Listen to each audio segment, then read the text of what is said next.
കർത്താവിൻ്റെ മഹത്വം എല്ലാ സഹോദരങ്ങൾക്കും വേഗം വരുന്ന യേശുക്രിസ്തുവിൻ്റെ അനുഗ്രഹീത നാമത്തിൽ ക്രിസ്തീയ വന്ദനത്തെ അറിയിക്കുന്നു.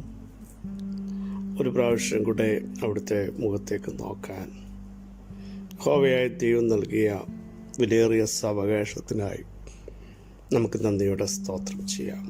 പർവ്വതങ്ങൾ മാറിപ്പോകും, കുന്നുകൾ നീങ്ങിപ്പോകും, എങ്കിലും അവിടുത്തെ ദയ നമ്മെ വിട്ട് മാറിപ്പോകുകയില്ല. അവിടുത്തെ സമാധാനത്തിൻ്റെ നിയമം നീങ്ങിപ്പോകുകയുമില്ല.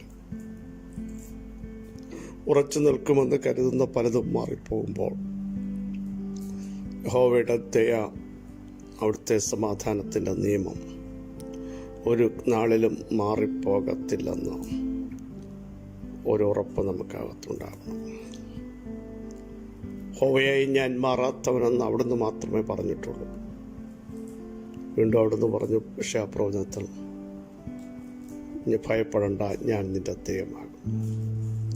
ഭ്രമിച്ചു നോക്കണ്ട, ഞാൻ നിന്നെ ശക്തീകരിക്കാം, ഞാൻ നിന്നെ സഹായിക്കാമെന്ന് പറഞ്ഞത് നമ്മുടെ കർത്താവ്. ഏത് സാഹചര്യത്തിലും, ദുഃഖത്തിലും, മരണത്തിൻ്റെ താഴ്വരകൾ വരുമ്പോഴും, പത്മോസ് വന്നാലും,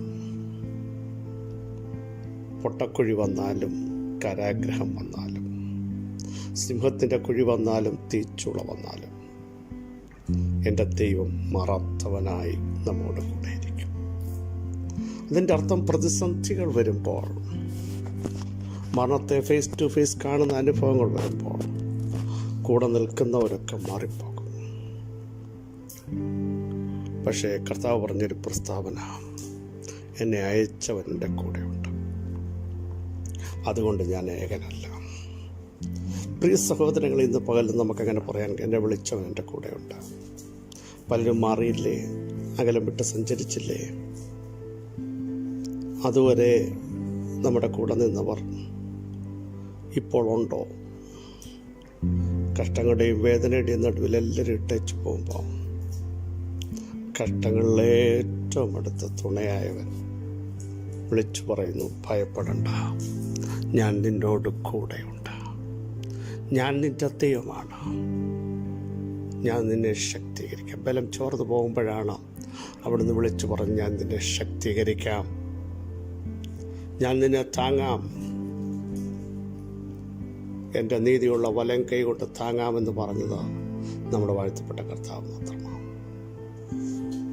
വിശ്വസിച്ചുകൊണ്ട് ദൈവത്തിന് സ്തോത്രം ചെയ്യാൻ തയ്യാറാകും. ഇന്നലെയും ഇന്നും എന്നേക്കും അനന്യനായവൻ, അവിടുത്തെ മക്കളെ ചേർക്കാൻ അവിടുന്ന് വരാനുള്ള സമയം ആസന്നമായിരിക്കുന്നു.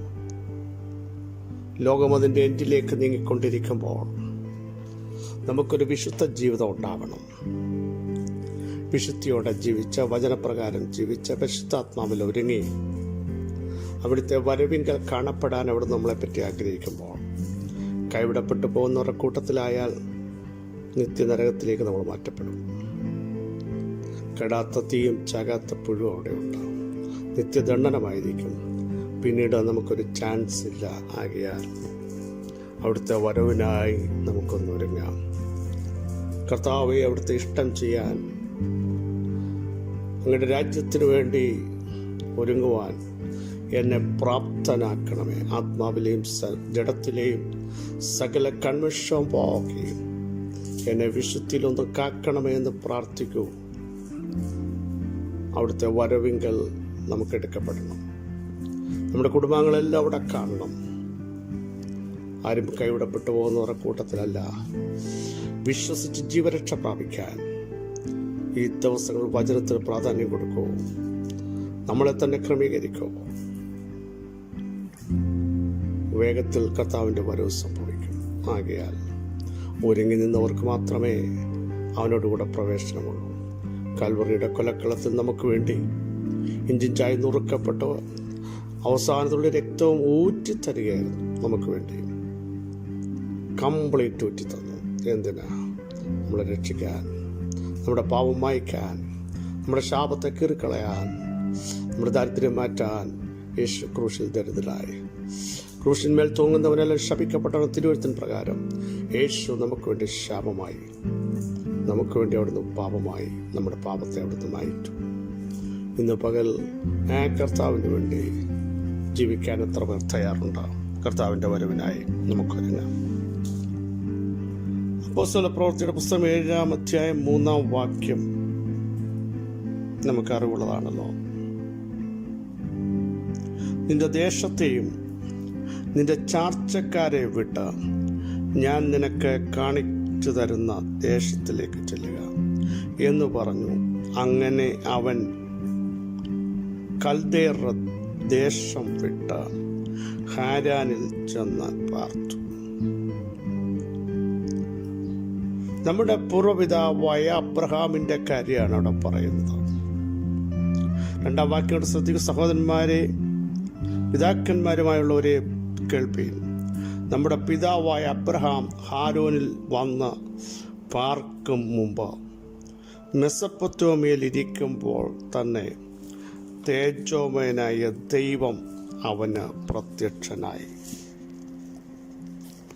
ഒത്തിരി മാനുഷിക ദൈവങ്ങളെ, വിഗ്രഹങ്ങളെ ഉണ്ടാക്കുന്ന ജോലിയായിരുന്നു അബ്രഹാമിൻ്റെ പിതാവിന്. പക്ഷെ ആ ദൈവങ്ങളൊന്നും സംസാരിക്കാതെയോ കാണാതെയോ നടക്കാതെ ഇരുന്നപ്പോൾ ഒരു ദിവസം തേജോമയനായ ദൈവം, തേജസ്സിൻ്റെ പ്രഭ അബ്രഹാമിന് പ്രത്യക്ഷനായിട്ട് പറഞ്ഞു, ഞാൻ നിന്നെ കാണിപ്പാനിരിക്കുന്ന ദേശത്തേക്ക് പോകണം. വിടേണ്ടത് വിട്ട് ഉപേക്ഷിക്കേണ്ടത് ഉപേക്ഷിച്ച്, ഗുഡ് ബൈ പറയേണ്ടതിനോട് ഗുഡ് ബൈ പറഞ്ഞ ദൈവത്തിൻ്റെ കോളിംഗ് കേൾക്കാൻ തയ്യാറാകുമെങ്കിൽ സഹോദരങ്ങളെ, നീ പോലും പ്രതീക്ഷിക്കാത്ത തലങ്ങളിൽ നിന്ന് നടത്തുവാൻ വിശ്വാസത്തോടെ നീ മൂവ് ചെയ്യാൻ തയ്യാറാവണം. പ്രതീക്ഷയോടെ സ്റ്റെപ്പ് എടുത്ത് വെക്കണം. കാരണം അവർ വീട്ടിലുണ്ടായിരുന്ന ഒറ്റ ദൈവങ്ങളും തന്നോട് സംസാരിക്കാതിരുന്നപ്പോൾ സംസാരിക്കുന്ന ഒരു ദൈവത്തെ അബ്രഹാം കണ്ടുമുട്ടുകയാണ്. ഇന്ന് പകൽ നമുക്കോട്, നമ്മുടെ വിഷയങ്ങളോട്, അതിനെ കണ്ടിട്ട് അകന്നു പോകുന്ന ഒരു ദൈവമല്ല, വിഷയങ്ങളുടെ നടുവിൽ ഇറങ്ങി വന്ന് ഞാൻ പ്രവർത്തിക്കുമെന്ന് പറയുന്ന ദൈവം. ആരും സംസാരിക്കാനില്ലാത്തപ്പോൾ, എല്ലാവരും മാറി നിൽക്കുമ്പോൾ ഹൃദ്യമായി സംസാരിക്കുന്ന, ഞാൻ അവളെ വശീകരിച്ച് മരുഭൂമിയിൽ കൊണ്ടുപോയി ഹൃദ്യമായി സംസാരിക്കും. അങ്ങനെയെങ്കിൽ ഇന്ന് പകലിലും നമ്മളോട് സംസാരിക്കുന്ന ഒരു ദൈവമുണ്ട്. നമ്മളെ ഭുജത്തിൽ വഹിക്കുന്ന ഒരു ദൈവമുണ്ട്. കണ്ണുനീര് തുടയ്ക്കുന്ന ഒരു ദൈവമുണ്ട്. മാർവോട് അണയ്ക്കുന്നവനുണ്ട്. ഒരു സ്ത്രീ തൻ്റെ കുഞ്ഞിനെ മറന്നുപോയാലും മറക്കാത്തവനും മാറാത്തവനും നമ്മോട് കൂടെയുണ്ട്. ഈ ഒരു ഉറപ്പുള്ളവർ ഇന്ന് പകൽ ധൈര്യത്തോടെ പറ, എൻ്റെ ദൈവം വാക്കു മാറാത്തവൻ. നമ്മൾ ചിന്തിക്കൂ, ചർച്ചക്കാരെ എല്ലാവരെയും വിട്ടിട്ട് ഞാൻ നിന്നെ കാണിപ്പാനിരിക്കുന്ന ദേശത്തേക്ക് പോകാൻ പറഞ്ഞപ്പോൾ അബ്രഹാം ചോദ്യം ചെയ്തില്ല. നമ്മൾ ചില വ്യക്തിത്വങ്ങൾ ദൈവശബ്ദം കേൾക്കുമ്പോൾ അവിശ്വസിക്കും. എവിടെ പോകണം, എവിടെ പാർക്കണം, ആര് സംരക്ഷിക്കും, എൻ്റെ തലമുറ ആരും നോക്കും? നമ്മുടെ ചോദ്യം ഇതൊക്കെയല്ലേ, എങ്ങനെ നിൽക്കും? പക്ഷെ അബ്രഹാം അങ്ങനെ ചോദിച്ചില്ല. അബ്രഹാമിനറിയാൻ കേട്ട ശബ്ദം നോർമൽ ശബ്ദമല്ല, തേജസ്സിൻ്റെ ശബ്ദമാണ് ഞാൻ കേട്ടതെങ്കിൽ ശക്തിയോടെ എന്നെ നടത്താൻ കഴിവുള്ളവൻ. വിശ്വാസത്തോടെ അബ്രഹാം സ്റ്റെപ്പ് എടുത്തെങ്കിൽ ദൈവം എന്തെങ്കിലും കുറവ് വരുത്തിയോ പ്രിയരെ? കാൽവെച്ച ദേശം കൊടുക്കുക മാത്രമല്ല, ചോദിക്കാത്ത അനേക വിടുതലുകൾ. വിശ്വാസത്തിനു വേണ്ടി സ്റ്റെപ്പ് എടുത്തവർ, ദൈവശബ്ദം കേട്ട് അറച്ചു നിൽക്കാത്തവർ, മൂവ് ചെയ്യാൻ പറയുമ്പോൾ മൂവ് ചെയ്യുന്നവർ, പ്രാർത്ഥനയുടെ ചില വിഷയങ്ങളിലേക്ക് കൈകൊടുക്കാൻ തയ്യാറാകുന്നവർ പരാജയപ്പെടത്തില്ല. നിങ്ങൾക്ക് വേണ്ടി പ്രവർത്തിക്കുന്ന തേജോമയനായ ദൈവം, നിങ്ങളുടെ വിഷയത്തിൽ ഇടപെടുന്ന തേജോമയനായ ദൈവം, അവിടുത്തെ തേജസ് നിങ്ങൾക്ക് വേണ്ടി വെളിപ്പെടുമ്പോൾ ഇരുളിൻ്റെ വ്യാപാരങ്ങൾ മാറുകയാണ്. അബ്രഹാം എവിടെ പോയി താമസിക്കും അത് തനിക്ക് അറിയില്ല. പക്ഷേ പറഞ്ഞു ഒരുത്തനുണ്ട് പോകാൻ. നീ പോകുമ്പോൾ തന്നെ നിനക്ക് വേണ്ടിയുള്ള കരുതലുകൾ വെളിപ്പെടുത്താൻ കഴിവുള്ള ഉന്നതനായ ദൈവത്തിൻ്റെ സാന്നിധ്യവും സമീപ്യവും എത്ര പേർക്ക് തിരിച്ചറിയാൻ കഴിയും? പ്രിയ സഹോദരങ്ങളെ, നാളുകളായി അസ്തമിച്ച ചില വിഷയങ്ങൾ എന്തു ചെയ്യണമെന്നറിയാതെ, എങ്ങനെ അതിന് തീർപ്പ് കൽപ്പിക്കണമെന്നറിയാതെ നിരാശപ്പെടുന്ന ചിലരോട് വചനത്തിന് വിളിച്ചു പറയാനുള്ളത്, നീ മുമ്പോട്ട് പോകാൻ തയ്യാറാകുമെങ്കിൽ നിന്നോട് വാക്ക് പറഞ്ഞവൻ നിനക്ക് വേണ്ടി പ്രൊവൈഡ് ചെയ്യേണ്ടതാ, നിന്റെ കുടുംബത്തിന് വേണ്ടി കരുതേണ്ടതാ. ഇന്ന് പ്രഭാതത്തിലും കരുതാൻ അവിടുത്തേക്ക് കഴിയും. വിടുതൽ വ്യാപരിക്കട്ടെ, സൗഖ്യം വ്യാപരിക്കട്ടെ, ബലം വ്യാപരിക്കട്ടെ, ധൈര്യം തിരിച്ചു വരട്ടെ, ബലഹീനർ ബലം പ്രാപിക്കട്ടെ. വിശ്വാസത്തിൻ്റെ ശക്തി ഇന്ന് പകൽ അബ്രഹാമിൻ്റെ ജീവിതത്തിൽ സംഭവിച്ചതുപോലെ നമ്മുടെ മേൽ ആ വിശ്വാസത്തിൻ്റെ ശക്തി വ്യാപരിക്കുമെങ്കിൽ ഒന്നും നിങ്ങൾക്ക് അസാധ്യമാകില്ല. ഒറ്റപ്പെട്ടവനായില്ല അബ്രഹാം. പോയിടത്ത് ദൈവത്തിൻ്റെ സാന്നിധ്യമുണ്ടായിരുന്നു. ദൈവം ഇറങ്ങി വന്നു. Yes, hallelujah. വിശ്വാസത്തിന് വേണ്ടി നിൽക്കുന്നവന് വേണ്ടി ദൈവം ഇറങ്ങി വരും. ദൈവം സംസാരിക്കും, വഴി കാണിച്ചു കൊടുക്കും. ദേശത്ത് പോലും അബ്രഹാമിനെയും തൻ്റെ കൂട്ടരെ ഉൾക്കൊള്ളാൻ പറ്റാത്തതുപോലെ ദൈവത്തിൻ്റെ ബ്ലെസ്സിങ്സ് വന്നെങ്കിൽ ഇന്ന് പകൽ വാഗ്ദത്തം കേട്ട് സ്റ്റെപ്പ് എടുക്കുന്നവർ പരാജയപ്പെടത്തില്ല. പകുതി വഴിയിലാവില്ല, നടുക്കടലിൽ പോകില്ല. അവർക്ക് വേണ്ടി പ്രവർത്തിക്കുന്ന ഒരു ദൈവം. യെസ്, നീ നോക്കുമ്പോൾ ഒന്നും കാണുന്നില്ല, നീ നോക്കുമ്പോൾ കാറ്റ് കാണത്തില്ല, മഴ കാണത്തില്ല, പക്ഷേ ഒരു വെളിച്ചം ഇതാ ശോഭിക്കാൻ പോകുക. കാറ്റ് കടത്തിൽ തെളിയിക്കാൻ പോകുക. വിശ്വാസത്തോടെ നീ സ്റ്റെപ്പ് എടുക്കൂ. ദൈവം ചിലത് തെളിയിച്ചു തരാം. യേശുവിൻ്റെ നാമത്തിൽ മുമ്പോട്ട് തന്നെ പോകുക, പുറകോട്ട് നോക്കരുത്. ഇനി എന്തായി തീരുമാനം ചിന്തിക്കരുത്. ദൈവത്തിൻ്റെ ശബ്ദം കേട്ടാൽ നീ സ്റ്റെപ്പ് എടുത്തതെങ്കിൽ നിനക്കും നിൻ്റെ തലമുറകൾക്ക് വേണ്ടി കരുതുന്ന ദൈവത്തിൻ്റെ മഹത്വം. നീ ആത്മാവിൽ ശക്തിയോടെ നിൽക്കൂ, വിശ്വാസത്തോടെ നിൽക്കൂ, പ്രാർത്ഥനയോടെ നിൽക്കൂ, പ്രതീക്ഷയോടെ മുമ്പോട്ട് പോകൂ. നിൻ്റെ പ്രാർത്ഥനയ്ക്ക്, നിൻ്റെ പ്രത്യാശയ്ക്ക് ഭംഗം വരുത്താത്ത ദൈവം, പ്രാർത്ഥനയ്ക്ക് ഉത്തരം നൽകുന്ന ദൈവം, അബ്രഹാമിനെ സഹായിച്ച ദൈവം, വിശ്വാസികളുടെ പിതാവെന്ന പേരിന് അർഹനാക്കിയ ദൈവം ഇന്ന് പകലിലും നിങ്ങളുടെ പ്രതിസന്ധികൾ കൂടെയുണ്ട്.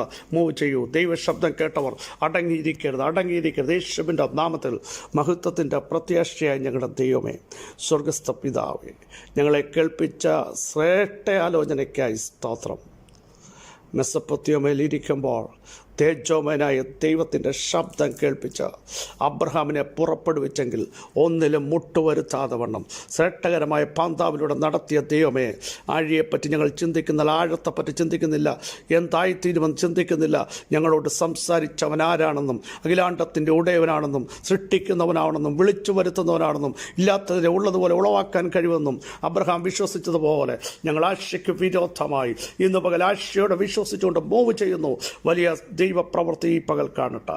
യേശുവിൻ്റെ നാമം ചൊല്ലി അവിടുത്തെ ജനത്തെ ഞങ്ങൾ ബ്ലസ് ചെയ്യുന്നു. സകല മഹത്വം അങ്ങേക്ക് യേശുവിൻ നാമം തന്നെ. ആമേൻ, ആമേൻ. ക്രിസ്തുവിൽ വാത്സല്യ സഹോദരങ്ങളെ, ധൈര്യത്തോടെ, ബലത്തോടെ, നിയോഗത്തോടെ മുമ്പോട്ട് പോകൂ. നമ്മുടെ ദൈവം വിശ്വസ്തൻ, നമ്മുടെ ദൈവം വലിയവൻ, നമ്മുടെ ദൈവം ഉന്നതൻ. അവിടുത്തെ പ്രവൃത്തി ഇന്നും തീർന്നു പോയിട്ടില്ല. വിശ്വസിക്കുന്നവർ സ്തോത്രം ചെയ്യൂ. ഈ വചനങ്ങളെ കർത്താവ് സഹായിക്കട്ടെ. ക്രിസ്തയേശുവിൽ നിങ്ങളുടെ സഹോദരൻ പാസ്റ്റർ ബിജു മാത്യു.